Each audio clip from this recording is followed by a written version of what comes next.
Okay, well, this is interesting. It's good to be back. I guess, can you all hear me? Is there someone here? Can you hear me? Just to make sure. See, we have one person on at least. Let's see how this goes. Should be interesting. Let's see. I think everything is good to go. Just curious to know if there's any distortion or anything like that. But I think we're good to go. So, hope you all are well. I haven't been here in a while, and it's good to be back. And what I thought we'd talk about today is an interchange that I had with another psychologist. Tina says, hello, I hear you. Hello, Tina. What I'd like to talk about today is a chat I had with another psychologist online, and just see if we can toss around some ideas that may be useful, because one of the things I'm committed to doing is keeping psychology accessible, accountable, clear for people who don't necessarily have access to it because they're not educated about it, or they don't have much, contact with the discipline. So what I want to try to do, if I can, is offer some thoughts about the conversation that I had earlier, and I'll explain what that was, and then offer some ideas for how to move forward and see if this is any version of useful. So I'm going to pull some things up here on my iPad, and then we'll get going. So while I'm pulling some things up, I hope you all are well. If you're there in the chat, feel free to say hi. Let me know how you're doing. And, we can chat a little bit in between thoughts. My thoughts are mostly scattered because this is a new topic and a new idea. So we'll see how this goes. So earlier today, I had a real nice chat with his Twitter handle is R-Index, and I believe his name is Ulrich Schimek, if I'm not mistaken. Just to make sure I have his name correct. Yeah, Ulrich Schimek, or Schimach, if I'm saying it correctly. Mark says hi. Hello, Mark. So anyways, I had a really cool chat earlier today with Ulrich Schimek, where his Twitter handle is R-Index. And, he posted a tweet. Let me see if I can find it real quick, because I think it's a really good topic. It's a really good topic in the world of psychology. And it seems to me like, generally speaking, we're struggling as a discipline. And maybe, we need to reconsider how the discipline works and how we try to help people. Because I think that, generally speaking, psychology is helpful in some way, shape, or form to advancing human understanding and, psychotherapy and all these kinds of things. But generally speaking, it's also not very powerful. I think Ulrich's tweet, or a couple of his tweets today, said something like, we are 75% failures, or like 25% of our results replicate. So should we, in a Bayesian sense, really trust what we do? And it's seeming more and more like social psychology in particular is just not particularly replicable. And that's because of the inherently complex nature of people, right? So for me, I think that we need to have a new way of looking at psychology. And I already did one video on my psychology meta paradigm, which I hope you go take a look and see if it makes any sense to you. Because it's definitely a first stab at trying to make psychology a more valid science. Just took a stab at it. But in today's video, what I want to do is try another proposal, another way of thinking about how psychology could be useful and be more valid in the scientific community. And maybe this is nonsense, maybe it's valid, I don't know. You tell me. I'd love to hear your thoughts as I ramble. So anyways, the tweet that prompted this video and this conversation, other than the fact that it's just been a while since I've been here. But the tweet that prompted this by him was, I believe him, says, science is self-correcting, social psychologists are not. So they are not scientists. And he posted a replication index blog post. So basically the thought is, it seems like social psychologists see the replication crisis and still do the same bad things that keep the replication crisis going. So maybe they're not really scientists. So my pitch to him was, at this point, I said, I kind of hope sociology and social psychology merge. Likewise, clinical psychology and psychiatry, cognitive psychology and neuroscience or neuropsychology, psychometrics and statistics, evolutionary psychology and evolutionary biology, existential psych and philosophy, and so on. And this is the basic pitch. If psychology is not doing a very good job of providing replicable results and has all sorts of from the ground up theoretical flaws and construct flaws, then maybe saying that psychology is a separate discipline that independently can validate or manage a phenomenon like the mind or anxiety or whatever is not the best way of looking at it. Maybe these disciplines in psychology, evolutionary psychology, neuropsychology, whatever it is, maybe these disciplines really need to be subspecialties in another version of psychology or another field, right? So social psychology could just be one branch of sociology, for instance. Whereas, maybe evolutionary psychology could be a branch of evolutionary biology in the sense that it's like one of the lenses through which the evolutionary biologists can look at the phenomenon that they're experiencing, possibly. So what I thought I'd do is I'd go through the American Psychological Association's 54 divisions and just throw out some ideas about where they might fit and why that makes sense. Because essentially, if it's the case that psychology is not as generally replicable and requires so many other explanatory factors or variables to really get a percentage of the variance that matters to explain a phenomenon, then generally speaking, how useful is it alone, right? So you probably have all heard Jordan Peterson talk about like IQ and conscientiousness being the biggest predictors of life success, not even closely predicting 50% of life success, right? So the truth of the matter is that we need way more constructs to predict life success at near 75% or something like that. So if the vast majority of the variance is not explained for by psychological concepts, maybe we need other things, right? Maybe we need other disciplines, or maybe in the inverse sense, maybe psychology needs to be a discipline within these larger frameworks. Maybe psychology, clinical psychology, my profession, needs to be a subspecialty in psychiatry or an analog of psychiatry or something like that, if that makes sense. These are the kind of things I've been thinking about. You tell me what you think. So the APA, the American Psychological Association, has 54 divisions. Let's see where they might fit in the world. So Division 1, Society for General Psychology. I'm not sure where that would fit. 2, Society for Teaching Psychology. So education, ed psych could all be rolled into one. Wouldn't have to be a separate discipline. Society 3, Society for Experimental Psychology and Cognitive Psychology. Well, this could be the Society for, that could be in line with neuroscience. That could be in line with philosophy of science. You could kind of, either of those departments could swallow up, experimental and cognitive science. 5, quantitative and qualitative methods, right? So that could easily be a philosophy of science subdivision, or it could be a statistics subdivision, perhaps. Society for Behavioral Neuroscience and Comparative Psychology could easily be a subdivision of like neuropsychiatry or neurology, etc. Developmental psychology, maybe that's its own thing. Maybe it needs to be a subdiscipline of something else, right? Maybe that's a subdiscipline of ethology or something of that nature.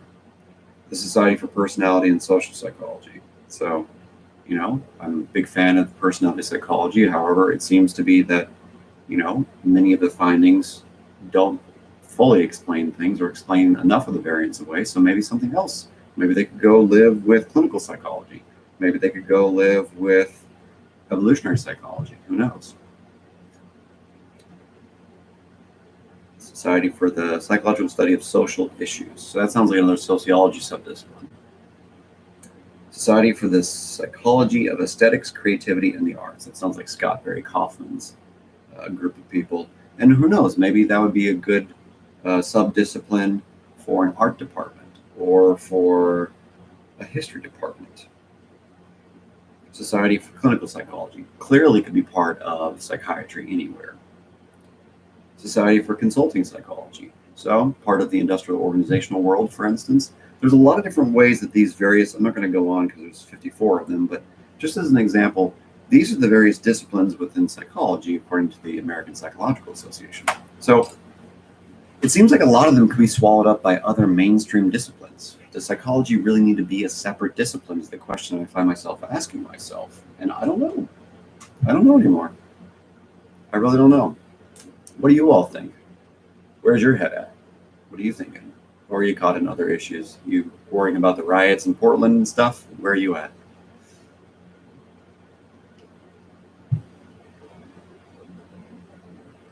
So Mark says, no opinion about the divisions, but from the outside, I'm not sure why these boundaries are so important. I'm not sure either. I really don't know. I don't know why these things necessarily need to belong to psychology per se. My opinion is, what if we had more of like a psychology lens? George Hale says, I know you're busy in a discussion, but when you get a minute, I'd love some advice on helping people through the stages of grief as a spouse. So that's a tough conversation. Yeah, happy to talk about that. You mind sharing a little more? How to be helpful at those different states? Okay. That's a complicated question. So, yeah, why don't you tell me a little bit more if you can? And then I'll ramble here a little bit. So, the idea is, and this is purely based upon, the experience of chatting with R-Index or Ulrich Schimmick. Maybe psychology is done as a separate discipline.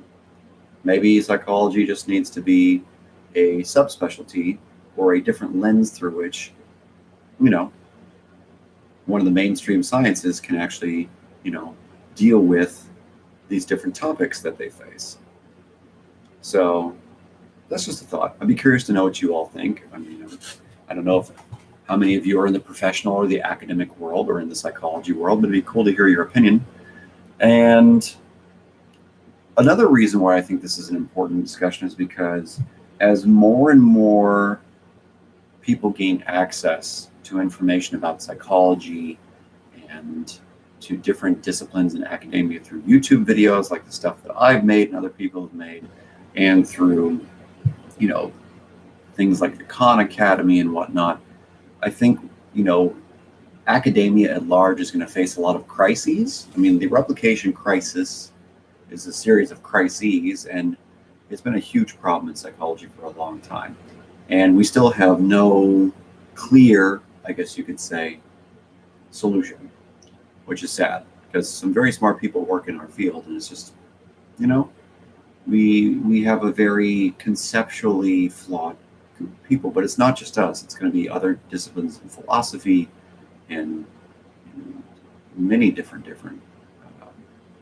groups, academic disciplines are going to face the same problem that we will, but not to the same degree. Because the nice thing about psychology is it tries to punch above its weight, so to speak. Other disciplines, not so much. So yeah, classics departments, for instance, probably aren't punching above their weight, but you never know. Okay. George Hale says, we're anticipating a loss, and I just want to be helpful, but I'm a bit hard-headed. Okay, so loss is a very, very complicated, messy, personal issue. And, there's a lot of different psychological theories about loss, and the one that seems to have the most meat on its bones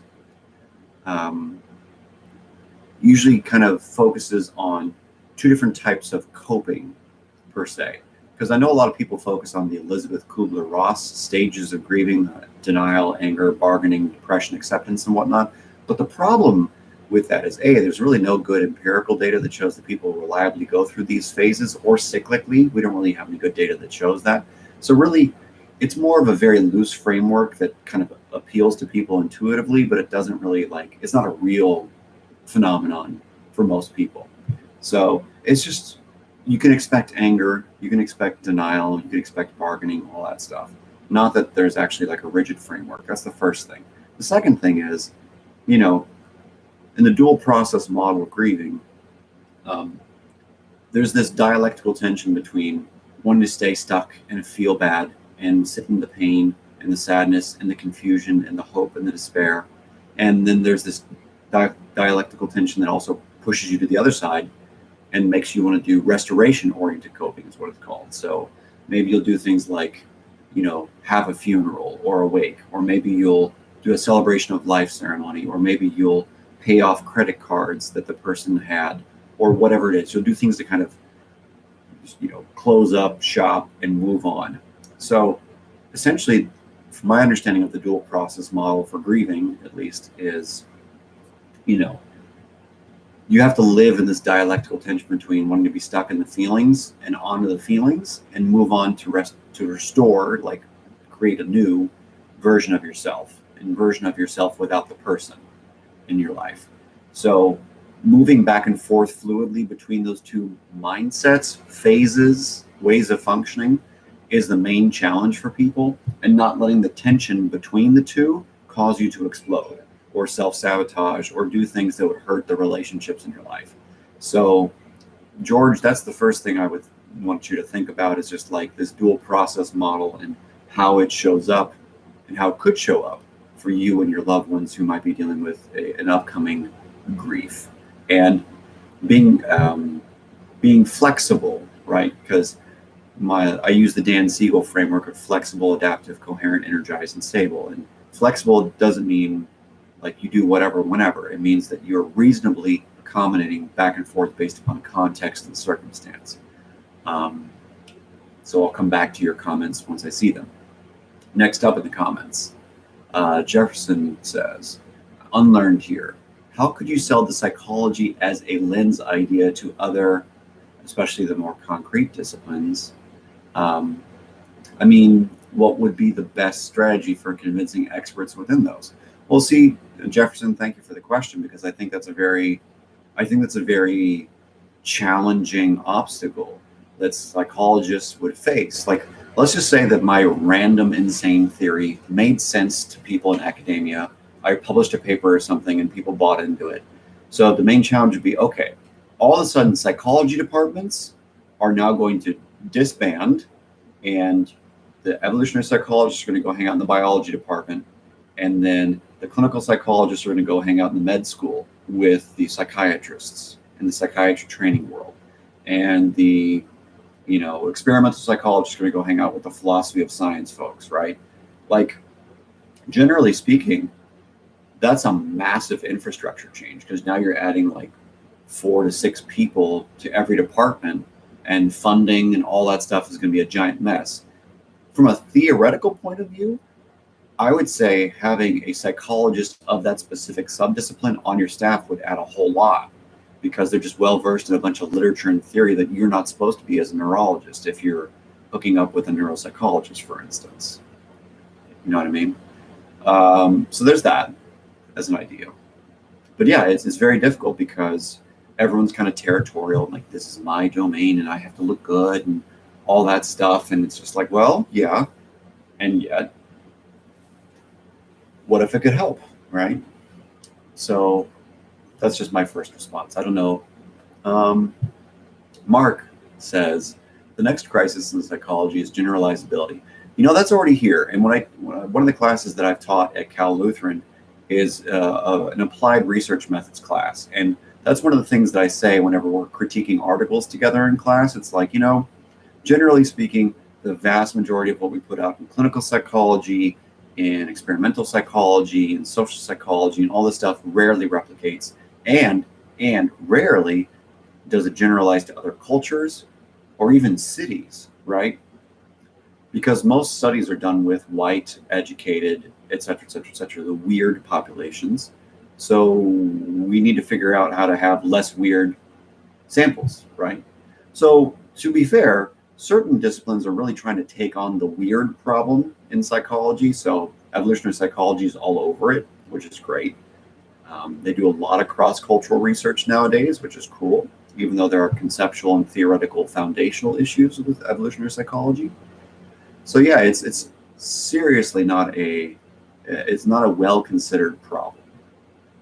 And if you look at, the conclusion section and the recommendation section of a lot of articles in psychology, standard limitations typically include the fact that such and such sample was 80 people from this part of this zip code or from this ethnicity or whatever it is. So we can't tell you if it generalizes to this group of people, etc.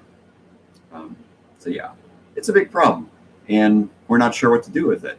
But hopefully, as more and more people start working in a transdisciplinary way, because that I think is the best solution to the crisis of psychology, is working in a transdisciplinary way. I think that would help the best. Hopefully. So George says, so being able to pivot with them when they want to and supporting them. Yes, exactly. So I'll read up on the dual process model. George, I already did a video 2 years ago on grief, I think. Pretty sure I did a video on grief. If you find it, I talk all about it there. And I did a prior video like earlier this year on grief and the dual process model. So I can send you some references too if you want. You just have to DM me on Twitter. Jefferson says, so you're talking about a sort of infiltration of other disciplines, only without all the pesky, dishonest subterfuge. Makes sense. Well, yeah, that's my goal. My goal is to collaborate. I mean, humans have, like other mammals, we have two pretty intense, fierce instincts that are constantly in a state of dialectical tension. We have this instinct towards competition, which is great, and we have this instinct towards cooperation. And both are complementary and at odds with each other. The wonderful thing about being adult is we can see these somewhat conflicting ideas as complementary as well. And hopefully, with some real serious effort and some real kind of, I would say, political organizing in psychology, there can be forward progress in, trying to help the discipline work better and function better. But generally speaking, it's a very hard thing to do because of financial issues and status and ego issues and stuff like that. So I don't really get the sense that people are going to want to play nice. So who knows? But we'll see. I'm here to try. I'm here to help. And, it may work, it may not. You never know. So, do you all have any other questions? I see that there's still a few of you here with me. Anything I can do for you? Because I'll keep rambling about this.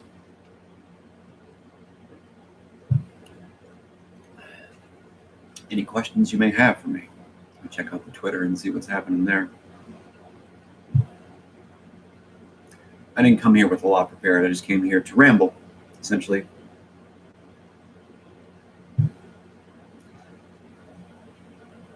One of my followers said, "Great stuff.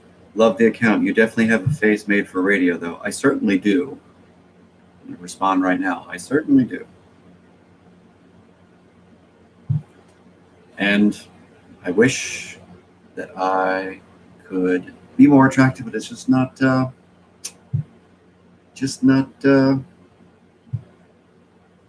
what I'm blessed with, sadly.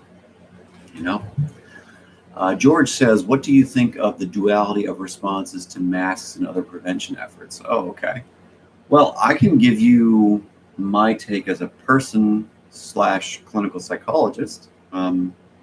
This is something I talked a lot about in my book back there. One of them, The Fear Problem.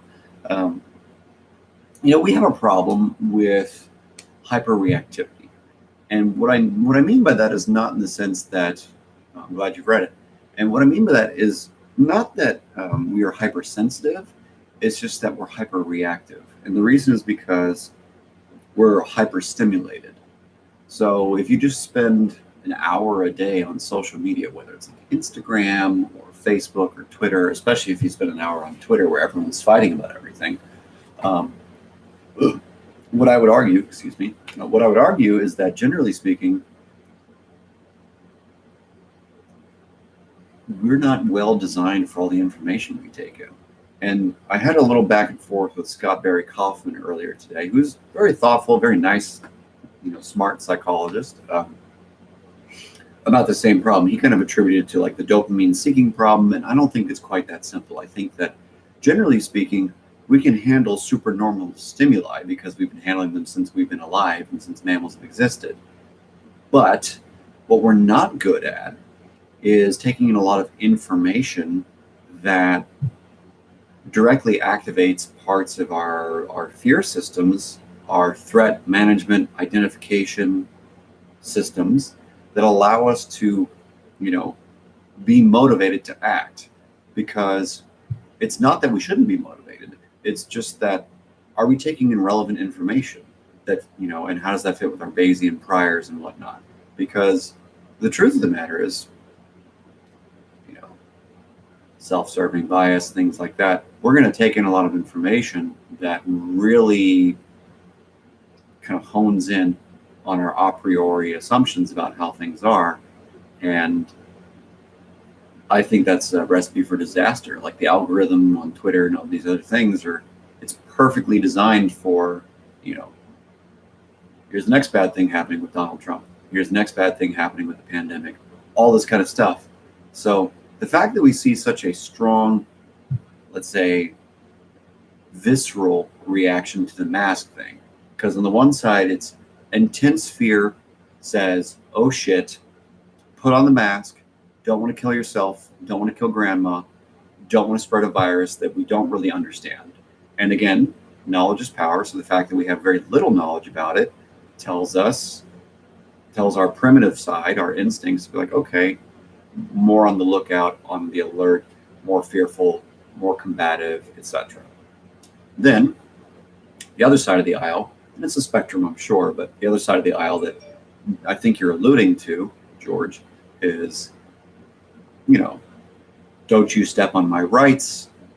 We see so many people are not dying from this. The case fatality rate is whatever, 1%, 0.2%. I don't fucking know. I'm not here to debate that side.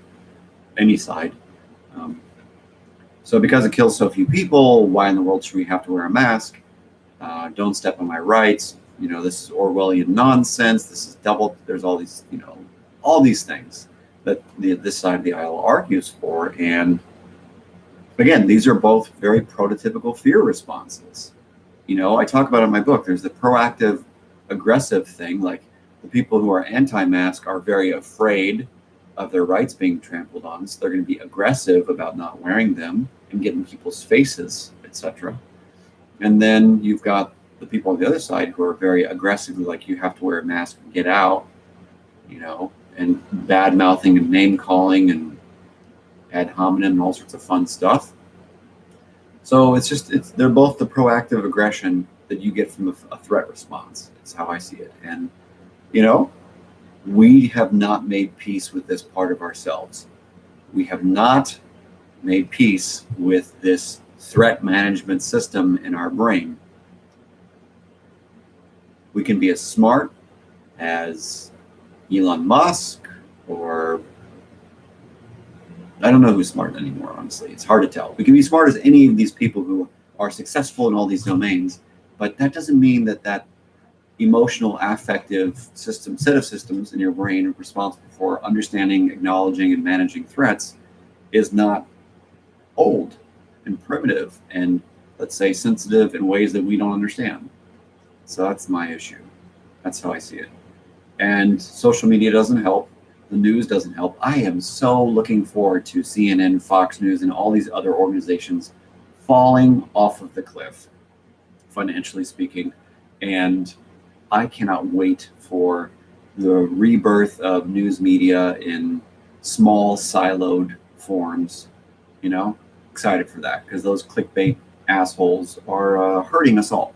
And I think more and more people are on that bandwagon. So I think the anti-news media bandwagon should grow. That's the one tribe I support. Jefferson says, I'm trying to understand how psych can demonstrate its success in a way that is somewhat measurable, or at least measurable from the perspective of another discipline. Okay, well, I can take a stab at that. I don't know what you would say, but I'll give you one example. So, from the point of view of medicine, right? So medicine kind of lives and dies by the randomized controlled trial. It's kind of the gold standard, especially when you get into, phase 3 of FDA testing for something. And the great thing about clinical psychology is even though many of the results are not generalizable, and even though a lot of the literature is too small a sample and or the methods are not well controlled, what we do find is that for many of the very standard disciplines in psychology, things like CPT or IPT or cognitive processing therapy or exposure therapy, these kind of 4 different modalities I just listed, they have a pretty good evidence base. And they work pretty well because they're built on very, very simple principles that are easy to replicate and control compared to more highly subjective forms of therapy, such as like psychoanalysis, which is only for the worried well who have lots of money and want to whine on hours on end and stuff like that. And things like that. Like, generally speaking, there are some principles and some methodologies, some interventions, in clinical psychology that I think anyone in psychiatry would be foolish to not consider and think about and understand in conjunction with their understanding of human physiology, neuroanatomy, and the use of medications to manipulate those variables. So I think that having an integrated clinical psychology and psychiatry department at any medical school would be the best choice, because the clinical psych side brings you all of the relevant literature that psychiatrists don't typically pay attention to, but may have some training in, if that makes sense. So we have good data that shows that things like exposure therapy works, for instance. We have pretty decent data around something like IPT for depression, mild to moderate depression, if that makes sense. So we don't have great data, but really there's not great data for a lot of disciplines, especially in psychology. So from where the rubber meets the road, point of view, clinical psychology and psychiatry would do well to work together and be in the same house, in my opinion. But that's just me. Jefferson says, agree with you about the siloed sources. I don't know if we haven't largely made peace with it so much as maybe just not yet equipped to deal with a big unknown tangled up in social chaos. Well, I think, regarding the news thing, at some point we're going to have to step into the unknown. That's part of how we evolve and change and overcome and adapt and thrive. So, have to. There's some in comments. George says, ones who can read and understand to lower anxiety instead of running and trying to convince others of their ignorance. Yeah. Oh, okay. That's in reference to a previous comment. Mark says, I was super pro-mask in February, and most experts were skeptical of them. There was a big backflip on this, which we are now seeing in the literature. Can't help that see this flip as a social phenomenon. Yeah, I don't know. I really don't know. I mean, I'm not well educated on what the literature says about masks and stuff. I know that one of the biggest vectors I heard about, at least, was, transmission in the home and in closed spaces. So that makes sense to me. But I don't know. Large indoor gatherings seem like a problem. Masks may help that. I don't know. I'm not a physician, so I'm not really at liberty to talk about that in any meaningful way. All I know is that, generally speaking, I do my best to follow the rules so that if I am putting anyone at risk, I'm limiting my impact.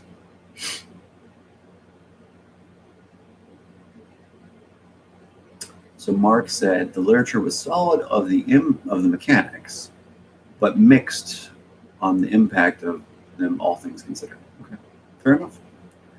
Yeah. So, another example, back to Jefferson's question, how psych could demonstrate its success, right? So let's just say, for the sake of argument, that you're trying to help one version of these other disciplines, let's say, have more specificity in predicting an outcome, right? Because a lot of psychology is very interested in that Bayesian prediction process of like, are we really getting to what's going to happen in real life in terms of human behavior, right? So from like a validation, fact-checking, cross-checking perspective, many disciplines in psychology are very helpful for other disciplines. So sociology and social psychology should be best friends, in my opinion. And the reason is this simple.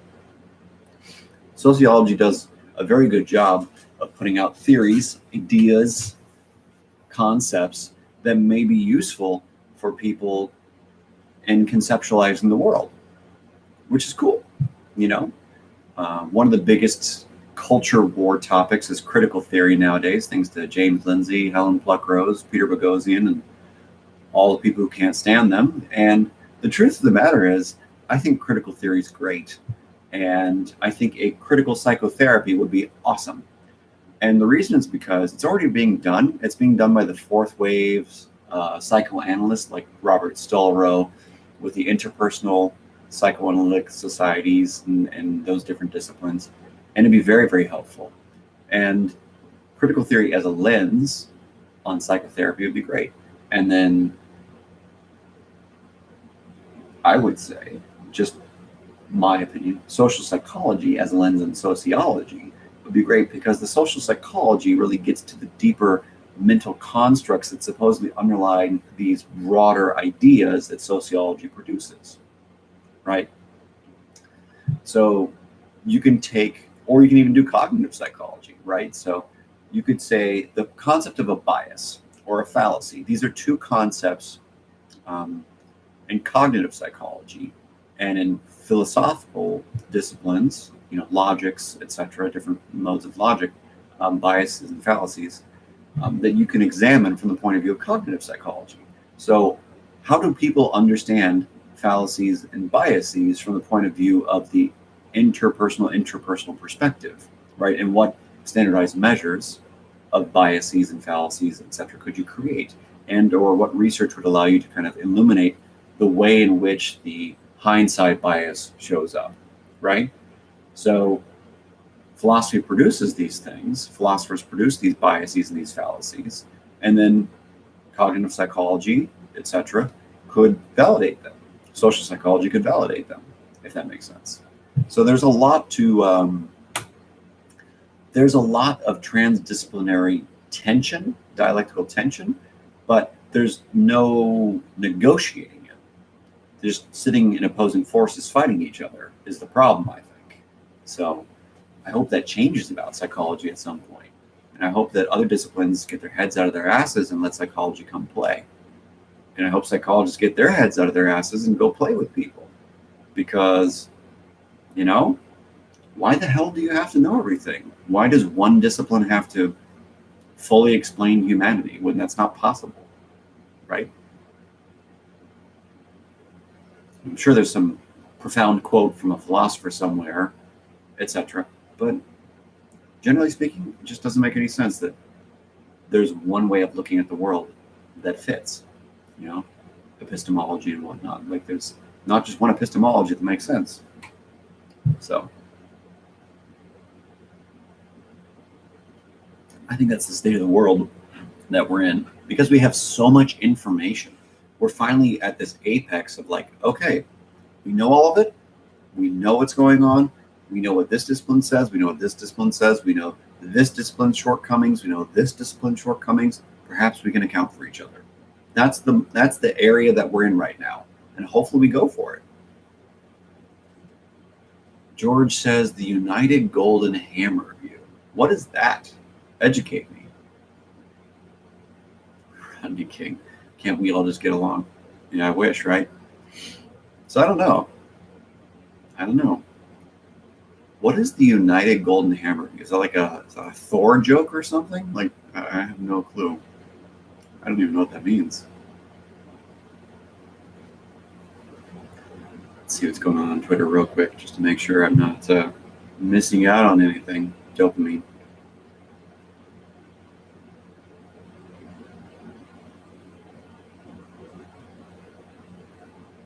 Norbert says, both extremes are acting in fear. Good observation. I try to have some good observations here and again. Mark says, tech plus psychology seems to be working. Although the manipulations are usually all about growth and attention. Well, of course, yeah. I mean, that's the issue, is that you are trying to outcompete to the point where you're going to extinguish yourself. So that's why there needs to be this this complementary force of cooperation, right?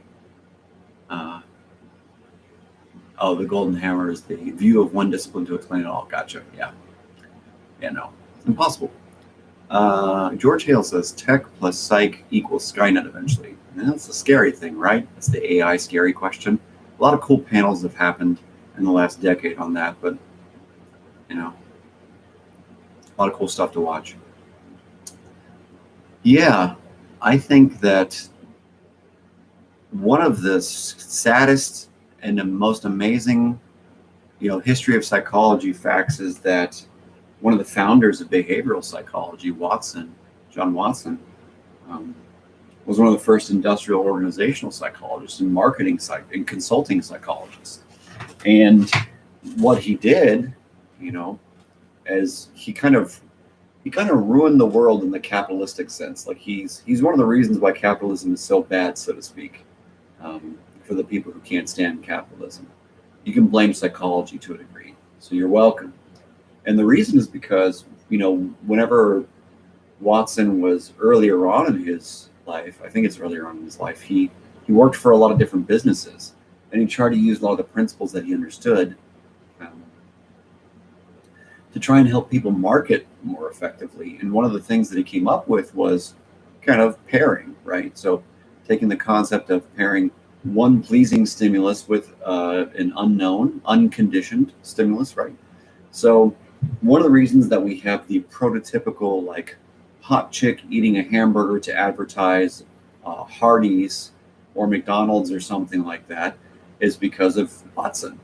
Watson was one of the first people to introduce those concepts and try and convince people that, if you made the colors brighter, or if you added more attractive people, or if you used more pleasing fonts, or if you put soothing music underneath things, that, you're more likely to sell your product and stuff like that. And thanks to Watson, we have all these highly commercialistic ways of advertising things that suck people in, right? I challenge you to watch, any of these ads for food that use like a hot car or an attractive person or an overly tantalizing color palette, right? And not get a little hungry or want some food, right? Like, it's tough because that's how we work. There are multiple internal motivators that push us to want to eat or fuck or whatever it is. And, if you know how to leverage them the right way, you can make a lot of money. So tech plus psychology is the devil in some sense. And my profession has certainly not helped too much in that regard. So I'm with you there. Any other questions or comments? I don't want to stay too long or waste too much time.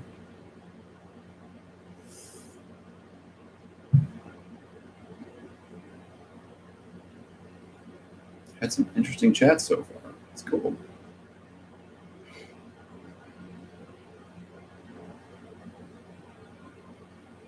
I'm trying to figure out in my head what would happen next if either of my two theories about how to deal with psychology came true. I don't know. Be an interesting world, though. Mark said, it's also more likely to be true because skin in the game, when it comes to growth ads, etc., it works or it doesn't. Yeah, it's true. Yeah. In the pragmatist sense, it's very true. George says, hey, thanks for the advice. I've got some reading ahead of me and I'll dig around your videos. Cool. No problem. Happy to help. I'm here to help. I'm not here to get rich. I'm here to help. And believe it or not, I think I'm helping, which is cool. And I just want to be of service if I can, So let's do some shameless plugs and then I'll say goodbye and take the last couple of comments. So just to remind everybody that you can get my book, The Fear Problem. There's two of them back there. You can get it at Amazon or you can get it at mascotbooks.com. It's pretty cheap. I think it's like $7 or $12, depending upon if you get a new or an older one. I explain how our fear systems kind of work. I explain to the degree that we have data, what the instincts look like and how we work in regard to threats, threat management. And then I try to explain how fear shows up at the individual, group, and societal level. And a lot of what I said there was kind of prescient for what's happening right now. And it's a good read. It's an easy read. It's 160 pages, I believe. You know, not a big chunk of your weekend. You could probably finish it in a weekend or two. And I hope you buy it. I hope you get it. I hope you share it. And let me know what it's like. And if you can't stand it or you think it's useful or what have you. So shameless plug number one. Shameless plug number two. You're here watching me on YouTube. You clearly have access to my channel. I would hope that you would share this video and or share my channel, because I've done a lot to try and contribute to not only the zeitgeist, but also to our general overall well-being with what I've created here. Some of my videos are a little fiery. Some of my videos are a little more, on topic and a little more academic, etc. So do help me out and share if you don't mind. And if you don't mind, share another video that you might like or you've heard. I'm trying to kind of build a reputation as someone who is at least somewhat thoughtful and worth listening to. And I try to ramble in an efficient way if I can. Don't always do that, though. So please share. And finally, I'd like to ask that if you're not on Twitter, that's cool. But if you are on Twitter, please follow and please engage, because I have so much to say. And I know that it's not necessarily about me per se, but I do want to try and help. And I do want to try and role model a more civil, thoughtful way of managing these crazy social media sites. And generally speaking, I think I accomplished that. I think for the most part, I don't get too feisty. And I do my best to not be mean, if at all costs. So I'm really trying to do the cooperation thing the best that I possibly can. I'm a little disagreeable. I'm a little hard to read. It's also hard for me to read other people sometimes. So please help me out on Twitter as well. Otherwise, have a good rest of your Sunday. Take care of yourself. Stay healthy. Exercise. Drink enough water. Eat the right food for yourself. Get enough sleep. Take care of your mind. Your mind and your body are one, and they need nurturing and nourishing. And make sure you're keeping your mind engaged, especially if you're stuck inside during this kind of lockdown-ish. I guess we're in ish lockdown. I don't know. And take care of yourself, please. We need you out there. We need you to be very, very clear and collected. And the more you take care of your physical health and your mental health, I think the more you will generally not get caught up in the fear problem. You will not get caught up in these riots and protests and this us versus them nonsense. So please take care of yourself. You deserve it. The people around you deserve it. And, otherwise, have a good day. And I will chat with you again in the near future. Thank you all for commenting and saying nice things and whatnot. And I will be back again, hopefully soon. Not quite sure. Have a good day.